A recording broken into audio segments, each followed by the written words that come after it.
Kris Bowers, a two-time Emmy nominee this year for your music on Bridgerton, which is not your typical Regency drama. So what kind of conversations did you and Chris Van Dusen have about what the score should sound like when you joined the show? Yeah, I think one of the first things that Chris and Betsy and Scott Collins from Shondaland talked to me about was that idea of it not being, your typical Regency period piece, and them saying that this is not your grandmother's Regency period piece, and wanting to find a way to reflect that in the music. And so we had a few trial and error efforts that were not really very successful in the very beginning, because my first thought was like, okay, well, I'll write some classical pieces and then chop those up as if they were samples, and then make pop or hip hop beats out of those and have it really be this modern production kind of sound. And that really didn't work, and I think it was just a little bit too much and kind of too expected, actually, as far as like making it feel that modern in the music. And then I tried writing something that was really, really specific to the period, because I thought maybe if we write specific to the period, but have the sound of it be a little bit more modern in terms of the mix, or the way that we decided to record the instruments, or any of those kinds of things. And that also felt a little too stuffy. And one of the pieces that really helped us find a sound was early on, Chris Van Dusen asked me to write the piano theme for Daphne, this theme that would become Daphne and Simon's theme, because she had to play it on piano in episode 3, and it would become this centerpiece for that episode. And he sent me a handful of Ravel piano pieces that he was really inspired by. And so for me, that really opened up a lane that I hadn't thought of as far as a sound or a period, because I was thinking either really specific to that period, or very, very modern. And that era of music with Ravel or any of that more impressionistic, like French sounding music, is really a little bit in the middle of all of that. And so for me, that just kind of opened up my mind and immediately made complete sense, just because it has this romantic kind of sound to it, this somewhat mysterious, almost like magical kind of quality to it, that I thought would be really great for this love story between the two of them.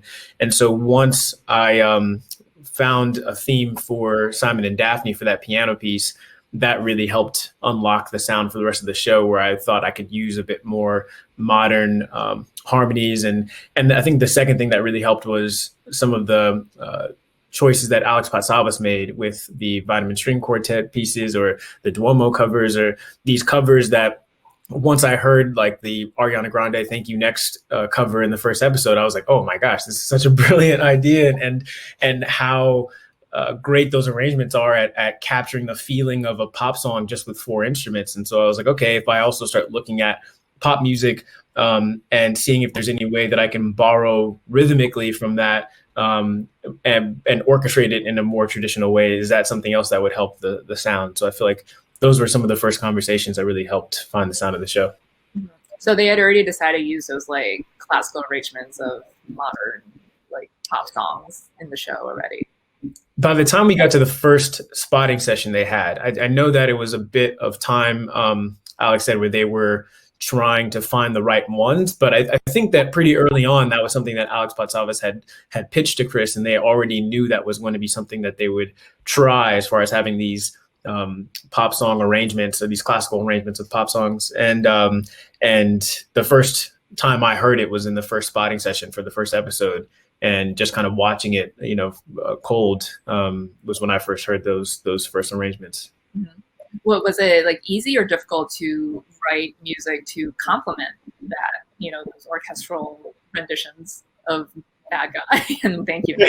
I think it was actually a little bit easier for me, just because, that music is a bit more honest to what I know. I think that, like, as much as I've studied classical music and orchestration and all those things, like, I still consider myself very much a student of that, and feel like if my charge was to write, an entire score that sounded like Beethoven, I think it would have been a little bit more daunting for me personally, or I would have felt a lot more pressure. And I think with that, it kind of felt like, oh, I can pull from all of this music that I already listen to or that I know really well.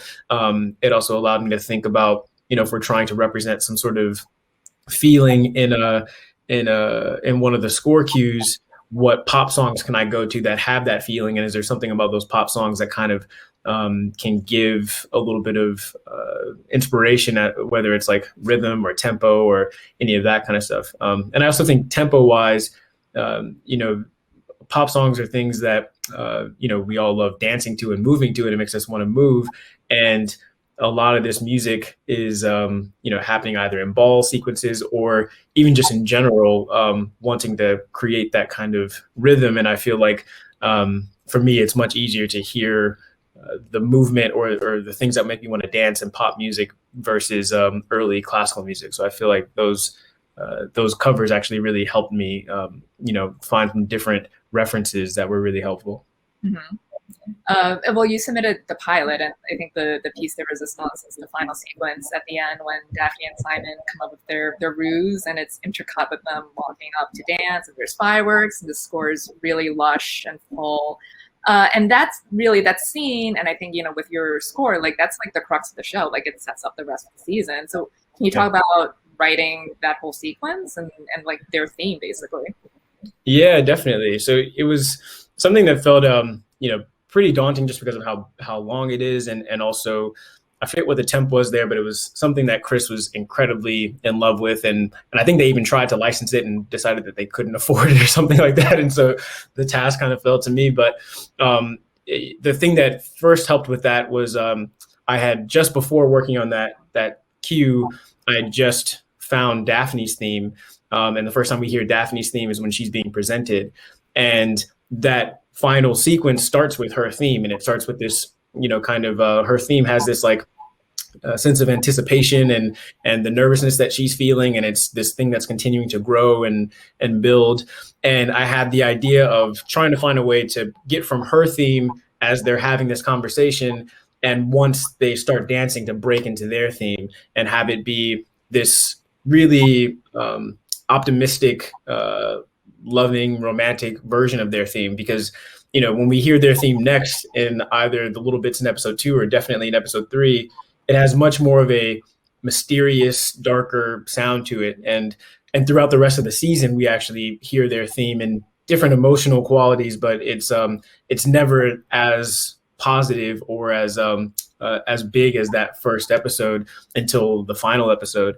And so really, it was just trying to find a tempo that would match not only the pace of their conversation and the pace of that whole journey from them moving from the garden into the, through all the crowds and onto the dance floor, and finding a moment where we could really land on that dance beginning. But also at the same time, there are these fireworks that are happening that really helped set up a tempo, because, if you have a few of those things in a row, that kind of helps you create a metronome or a beat marking that would hit those things. And so once I had that tempo kind of mapped out, really it was just about shaping their theme and getting to that moment of them dancing, and having those themes already really clearly written in my mind. It was a bit easier to honestly just like play.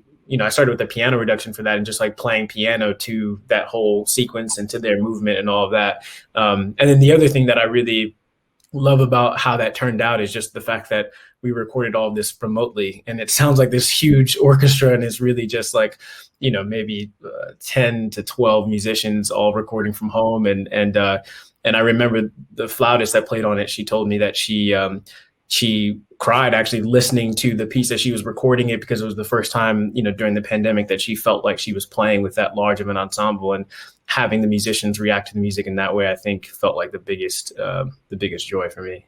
Yeah, it really sounds like a 50% like string orchestra like there. Yeah. Well, was it as equally as daunting having to write a theme for Julie Andrews? I don't even know if I don't know if I knew it was going to be Julie Andrews when I wrote the theme. Luckily, I feel like maybe if I knew that, I probably would have been a little bit more from you purposely. That's yeah, probably. Yeah. They first just had, I think one of the editors had just kind of done the voiceover. And so really I was just reacting to what she was saying, especially in that first episode, the first time we hear her giving this voiceover and what she's capable of doing with her words and capable of doing to people's reputations and all of that kind of stuff. And it was that was another tough theme. I think I wrote maybe like 4 or 5 different versions that didn't work. Just because every time I wrote something, they felt like it didn't have the bite or the edge, or, I think they even said the sassiness that she had in those voiceovers, and wanting to have something that felt like this fun kind of upbeat sound, but at the same time, something that felt a little sly and edgy. And so, I feel like it was one of those things where the version that we ended up with, I was just kind of like, let me just try something that feels like a little bit more out of the box, or a little bit crazier than anything I had tried before. And that's the one that stuck. So it really was just kind of responding to the voiceover. And when I finally heard it with Julie Andrews, I was like, wow, this is pretty cool. Yeah. Well, season 2 is focused on Anthony. So what can you tell us about your ideas for season 2? Like, are you going to have a similar sonic palette, but, obviously you have to write some music for new characters? Yeah, I haven't had a chance to really sit down and talk to Kris about what he envisions for it, because I know that he wants to explore some new themes and see how we can take some of the themes from last season and build upon them, as far as any of the themes that will exist. And now that at the end of season 1 we know who Lady Whistledown is, like, I'm excited to see how that will kind of come into play, as far as how that theme will interact with no spoiler alerts, I guess, like that character's theme. I Yeah, if you haven't seen it, but yeah, I feel like those are some of the things I'm excited about exploring, and really trying to pull even more from this kind of pop language as well. Awesome. Well, can't wait to hear it. Kris, it was great speaking with you. Thanks so much for your time.